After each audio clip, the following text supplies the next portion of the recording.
Assalamu alaikum warahmatullahi wabarakatuh. Class 11th Entrepreneurship kis yath class mans karo as az discuss unit first ki baki roidimi topic.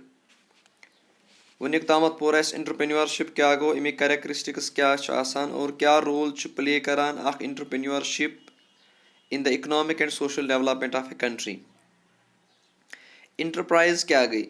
Entrepreneur yus asan ch yich ak person asan aur entrepreneurship process की वजह सत्य product वजूदस मज तथ enterprise one तवे इस गड़ वनाव कि entrepreneurship हसा प्रोसेस आसान giving birth to a new enterprise तमो मतलब गो सो तमाम सिस्टम यम की वजह सत्य इंटरप्रेन्योर इंटरप्राइज वजूदस मज आनान इंटरप्राइज इस्टेब्लिश करान तथ सरसी प्रोसेस वनान यह हसा गई इंटरप्रेन्योरशिप.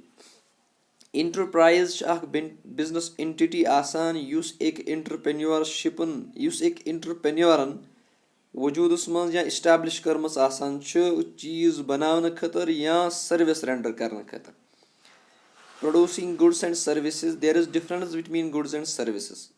गुड्स गई तम तमाम कंक्रीट चीज यम हेवान या कनान to earn profits.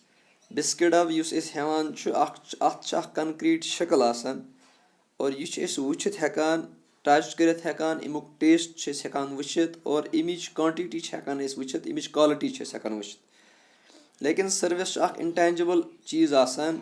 Suppose us doctors निश गसान डॉक्टर युस असे डायग्नोज करान या डॉक्टर युस पन अंदाज लगावान कमिस पेशेंटस क्या दूध सो सर्विस युस दिवान या सो सहूलियत फराहम करान तथ वन सर्विस. सह इंटेंजिबल चीज आसान यह हेकान अंदाज लगत कि सर्विस क्या क्वालिटी या कुन सात सेटिस्फाई हेकान गसित कहें तिकाज अस निश कह कंक्रीट चीज हम पोस दिथ मिलान कहें. कह कंक्रीट चीज अस निश अवेलेबल आसान कहें वुचित हेको कि मे ओन रपिस 200 या 300 यह चीज. बिस्किट डब आन पे मे निश आसान कंक्रीट चीज मौजूद और बहुत हेकान पन्नस पानस तसली दिथ. लेकिन सर्विस हासिल करने पे अस निश कह चीज मौजूद आसान. मिसाल के तौर पर डॉक्टर्स निश गसान डॉक्टर युस सर्विस प्रोवाइड करान तथ वन डॉक्टर युस चार्ज करान तथ वुचनस तथ वन यह गई सर्विस. इथे पे लॉयर आसान हम सर्विस प्रोवाइड करान. टीचर्स ते सर्विस प्रोवाइड करान. दुयम इंटरप्राइज इस्टेब्लिश करान यह मकसद आसान फॉर प्रोवाइड एम्प्लॉयमेंट अपॉर्चुनिटी और त्रीम यह आसान मकसद एक्सपोर्ट इम्प्रूव करने खतर. पे पतमे लट वनाव कि वारिया यम जाय यमन जायन इंस्टीट्यूट इस्टेब्लिश करान या इंडस्ट्री या स्मॉल स्केल इंडस्ट्री इस्टेब्लिश करान तिमन हुंद मकसद ही आसान एक्सपोर्ट इम्प्रूव करन या तम एक्सपोर्ट यूनिट्स आसान यमन वनान. अम पे पर्याव कैरेक्टरिस्टिक्स ऑफ एंटरप्रेन्योरशिप पर्याव और अम अलाव पर्याव कि क्या रोल आसान एंटरप्रेन्योरशिप इकनॉमिक डेवलपमेंटस मज तो सोशल डेवलपमेंटस मज एक मुल्क. आज डिस्कस करो सही तौर पर वो कि what are the advantage and disadvantage of entrepreneurship. Role हमने पढ़ा. रोल ऑफ एंटरप्रेन्योरशिप आसान employment generation, reduction of unemployment, wealth creation and poverty reduction, reduction in rural and urban migration. यह वनाव अस पतमे लट कि क्या कम वजह सह कित पे एंटरप्रेन्योरशिप माइग्रेशन कंट्रोल करान. इस गई लोकल लेवल पे बिजनेस यूनिट्स या लोकल लेवल पे इस गई जॉब्स अवेलेबल गई माइग्रेशन गि. Rising the standard of living encourages capital formation and skill acquisition and increase the level of production. These are some of the advantages of some of the roles that entrepreneurship is playing. Now, difference between entrepreneur and entrepreneurship. An entrepreneur is a person or a group of persons who establish an enterprise. Entrepreneurship is a process or ability of a person. It refers to all actions executed by the entrepreneur to establish an enterprise. Now, this is the difference between entrepreneur and an entrepreneurship. Entrepreneur is a person and entrepreneurship is the process. Entrepreneur is a person or a group of persons who establish an enterprise. And entrepreneurship is the process or ability of a person or a group of persons. It refers to the actions executed by the entrepreneur to establish an enterprise. Now, advantages. Why to become an entrepreneur? Opportunity to enjoy autonomy. Entrepreneurship چھُ provide کران أکِس اِنسانَس opportunity کہِ یہِ ژٕ یَژھکھ آزٲدی ہُنٛد اکھ ماحول چھُ provide کران. یِژھ گٔڑۍ أسۍ کانٛہہ بِزنس انٹرپرایز اسٹیبلش کران چھِ اَتھ منٛز چھُ اَسہِ پَنٕنۍ مرضی کہِ أسۍ کِتھ پٲٹھۍ چلاوو یہِ business. Entrepreneur are their own bosses. They make the decisions. They choose whom to do business with and what work they will do. They decide what hours to work as well as what to pay and whether to take vacation or not. तो ये सारी autonomy कि कब मैं मुझे काम पे जाना है, कब नहीं जाना है, किसको कितना पैसा देना है, किसको नहीं देना है, कौन सी किस्म का बिजनेस. यह چھُ دُکاندارَس پَنٕنۍ مرضی کہِ سُہ کَمہِ وقتہٕ کَرِ پَنُن دُکان بنٛد کَر کَرِ نہٕ کینٛہہ. مُلٲزِم یُس آسان چھُ أمِس چھُنہٕ آٹونامی آسان کہِ أمِس چھُ 10 to 4 یا یِژھ گٔڑۍ أمِس باس وَنہِ کہِ أمِس چھُ تَمہِ علاوٕ تہِ کٲم آسان کَرٕنۍ. The second advantage is opportunity to reap profits. Entrepreneurship offers a great possibility of achieving significant financial rewards than working for someone else. आप जब किसी के यहाँ जॉब करते हो तो आपको एक नियमित जो है फिक्स्ड आपको एक मिलता है, सैलरी मिलती है. लेकिन जब आपकी एक अपनी इंटरप्राइज होगी तो उसमें आपका प्रॉफिट जो है आपके हार्ड वर्क पर डिपेंड करता है कि यूता तुम काम ज़्यादा करो त्यूता तर तक प्रॉफिट ज़्यादा. Social recognition. तो सोसाइटी में आपको रिकॉग्नाइज किया जाता है. It offers the Prestige of being the person in charge. It gives an individual the opportunity to build equity which can be kept, sold or praised on the next generation. This is the third advantage. It provides the ability to be involved in the total operations of the business from concept to design and the creation for sales of the business operation, the customer response. ये सारी चीज़ें जो हैं आप क्या product बनाते हो, product का क्या डिज़ाइन है, सेल आपकी किस तरह से होगी, सेल्स ऑपरेशंस क्या होगी, कस्टमर रिस्पांस क्या होगा, कस्टमर को क्या रिस्पांस देना है, ये सारी चीज़ें जो हैं वो आप खुद डिसाइड करते हो.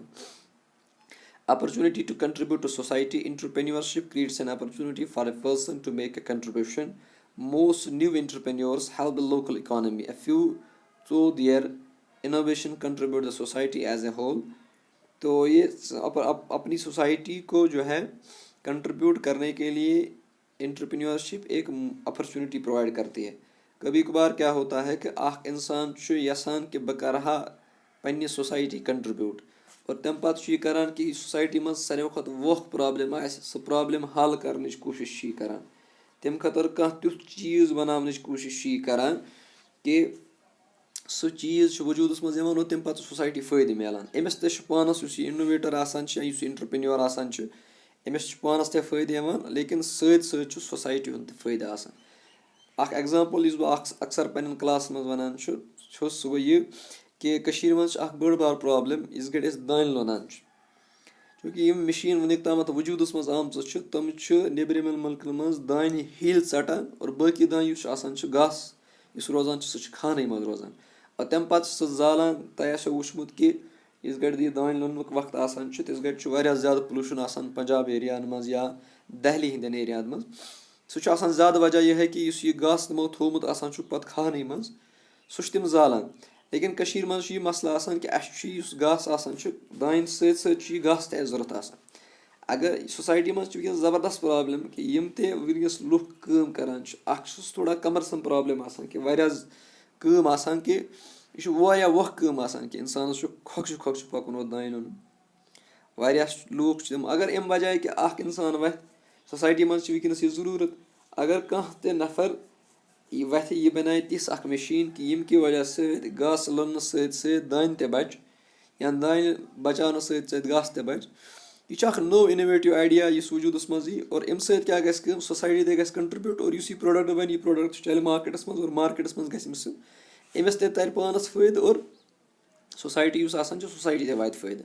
अस वनान कि एंटरप्रेन्योर यह एक्चुअली इनोवेटिव पर्सन आसान.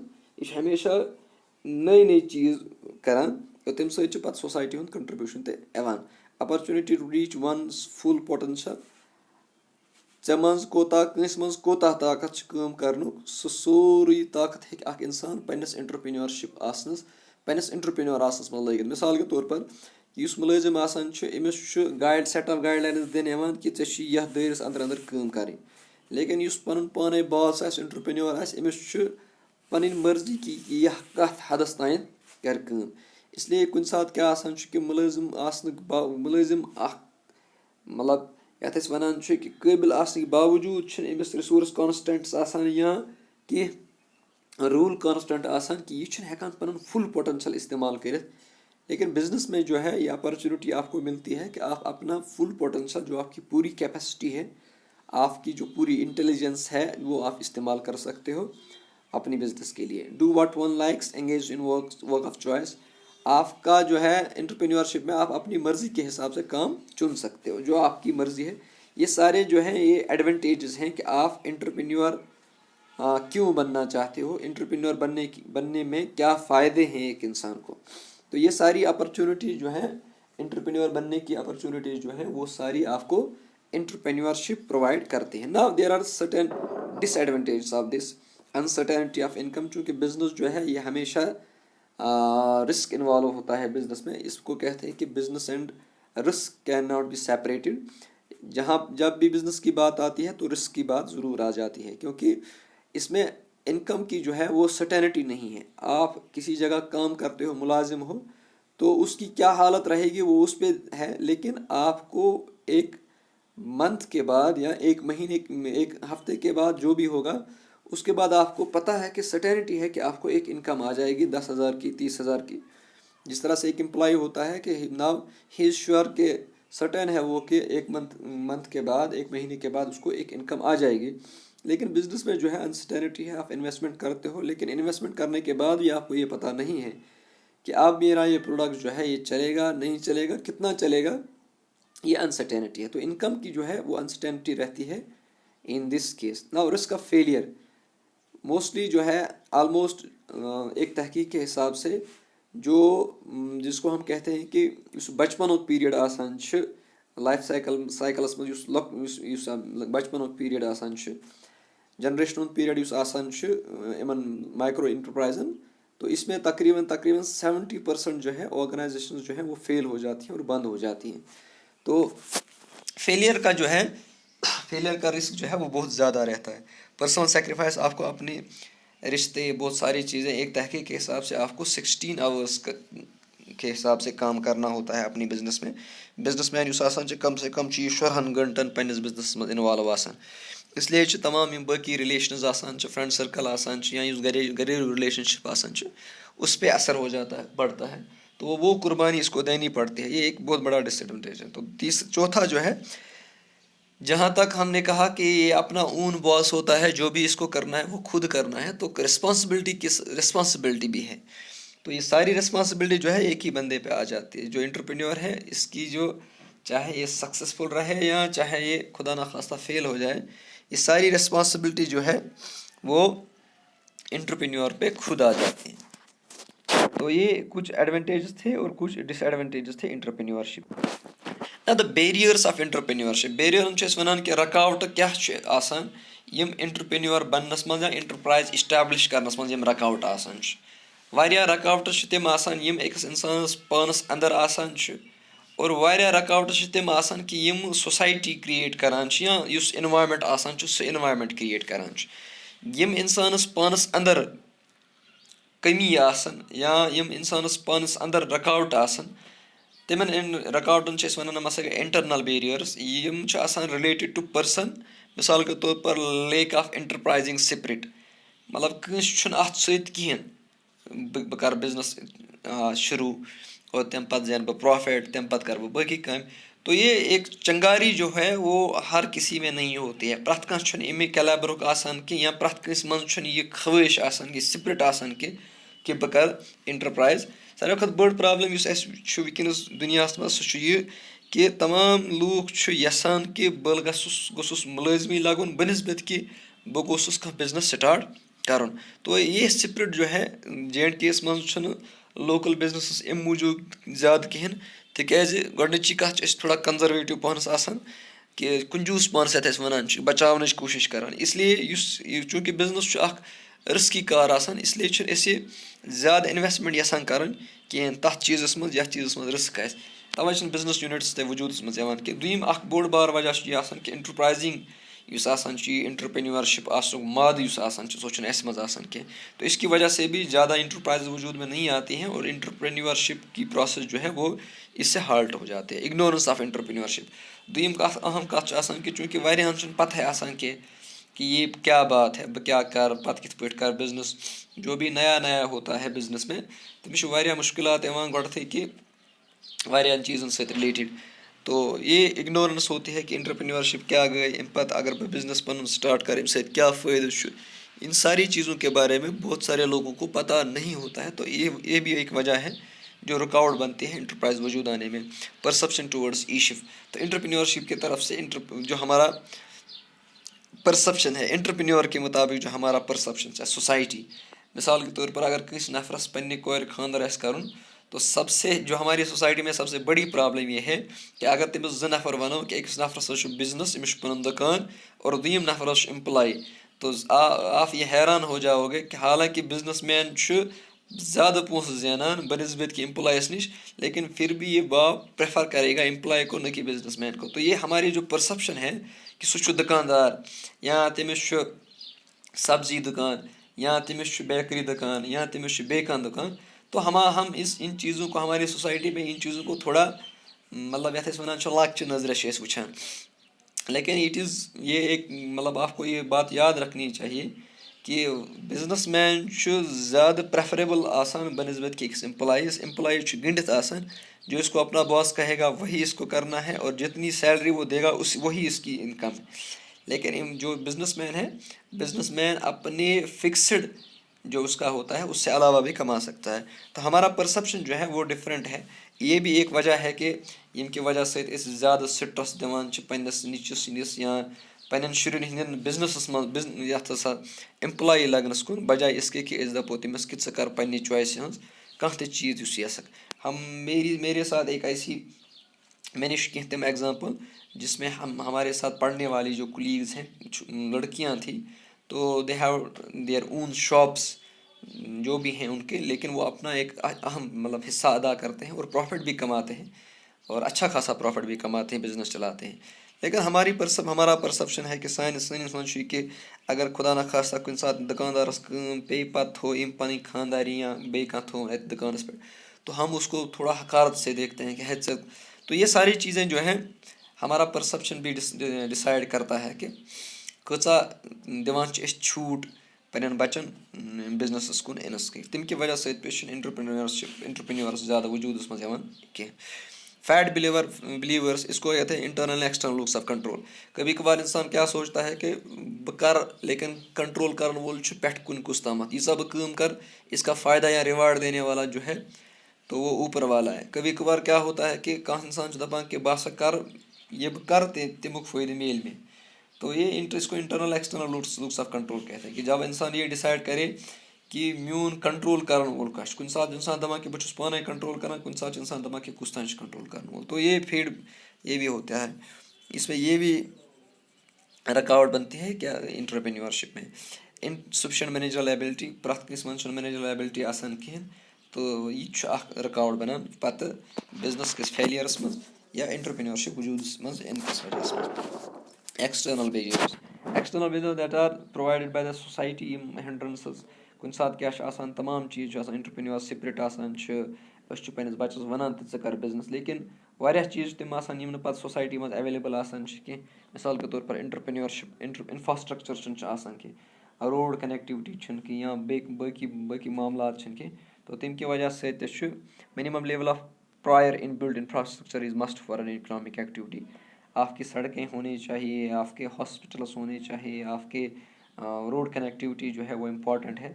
वो सारी चीज़ें होनी चाहिए तब एंटरप्रेन्योरशिप या इंटरप्राइज वजूद में आ सकती है। तो सबसे अहम चीज़ जो है इन जो रुकावट बनती है that is capital. Capital is the lifeblood of an industry. Most of the barriers are due to lack of collateral security, funds approved or less than the applied, जो है ये टाइम कंज्यूमिंग है। ये सारी deals जो हैं time consuming होती हैं। बैंक्स पे गो पे सिक्योरिटी दी तम नफर इन मुलजिम कि तिमन लोन तरह कह कुछ सात गसान ये अप्लाई कोर तम नश कम तरह। तो ये सारी चीज़ें प्रॉब्लम्स हैं कैपिटल से रिलेटेड कि मिसाल के तौर पर कोर यम तिमन पन प्रॉपर्टी आसान कि इसलिए इस गड तम पन तिस गड अप्लाई करान लोन खतर तो वो कोलेटरल जो है जिसको मॉर्टगेज हम कहते हैं तो वो नहीं रख पाती हैं, तो इसकी वजह से उनको लोन नहीं मिल पाता है। तो ये क्या मार्केट जो है, मार्केट की वजह से भी, मार्केट जो भी बैरियर है, प्रोडक्शन का वैल्यू ही नहीं है तब तक जब तक उसका प्रोडक्शन का वैल्यू ही नहीं रहता है जब तक मार्केट ना हो। अगर मार्केट ऐसी कि प्रोडक्शन प्रोसीजरल कम्प्लेक्सिटीज़, तो ये प्रोसीजर्स जो हैं ये कम्प्लेक्स होते हैं हमारे, डिले लाइसेंसिंग या अदर डॉक्यूमेंट्स के लिए जो है वो उसमें भी प्रॉब्लम हो जाती है, तो उसकी वजह से भी जो होती है होता है। सोशल बैरियर्स में है people involve in business are regarded less respectable and then those in service. Careers should be opted like doctors, engineering, etc. No one prefers entrepreneurship because as a career option is hardly wished. Ishif as a career. ठीक, salaried man is preferred for marriage than a businessman by the parents for marriage of their daughters. तो ये हमने पहले ही discuss किया कि क्या social barriers हैं। External barriers में सोशल बैरियर आता है, इकोनॉमिक बैरियर आपको पता है कि कैपिटल है या मार्केट है, इंफ्रास्ट्रक्चरल बैरियर जो टेक्नोलॉजिकल बैरियर जो है टेक्नोलॉजी अवेलेबल नहीं है, अगर अवेलेबल है तो कैपिटल अवेलेबल नहीं है, तो ये सारी चीज़ें जो है बैरियर्स में आ जाती हैं। तो यहाँ तक हमने पहला यूनिट आज कंप्लीट किया। इसमें अब एक टॉपिक रह गया है, that is functions of entrepreneurship. तो वो अगले टॉपिक में हम इंशाल्लाह डिस्कस करेंगे। तो उम्मीद है आपको पसंद आया होगा और समझ भी आया होगा। तो अगर किसी बच्चों समझ ही नहीं की कोशिश करो कि उससे करे फ़ोन इंशाल्लाह। अस्सलाम वालेकुम।